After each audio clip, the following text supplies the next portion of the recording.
So, Will, you've just kind of become the go-to guy for composing Hulu dramas about the kind of psychological thriller subtext. Talk about how you got involved with this show.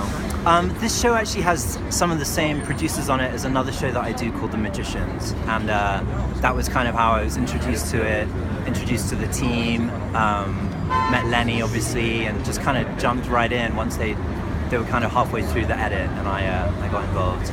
One of the things that really struck me about the music, I don't know if this is intentional or not, but I caught kind of a Hitchcockian vibe to it, sort of Bernard Herrmann, Franz Waxman. I wonder if that was a bit of influence there. Absolutely, yeah. There's a little bit of a nod to that. I think stylistically the whole show has that. Obviously there's the setting and there's a kind of feel to it that was something that we talked about very early on. There is a nod to it, but there's also a very modern perspective to the whole thing. That is a real thriller kind of paciness to the whole piece. So it was important for me to kind of find the balance with everything. There's also, rather than it just being sort of straightforward strings, there's also a lot of like quirky stuff in there. Some of the characters are quirky and quite unusual, especially Dee's character.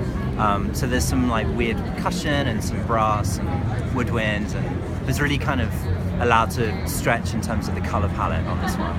Yeah, this kind of straddled the line between classical and modern in that way, right? Bit of Cynthia in there as well, I thought. So talk about working with Lenny Abramson, who's an Oscar-nominated director. Absolutely. You know, he and I, unfortunately, he was in Ireland throughout most of the post process, so we did everything over Skype and tons of long emails and long phone calls, but he's such a lovely guy and so creative, and he was very kind of supportive of the direction that I was heading in, and he's a righteous dude, and I'm actually excited to meet him tonight, like face to face finally. Good. I hope you two have fun meeting each other. Absolutely. Thank you so much. Thank you.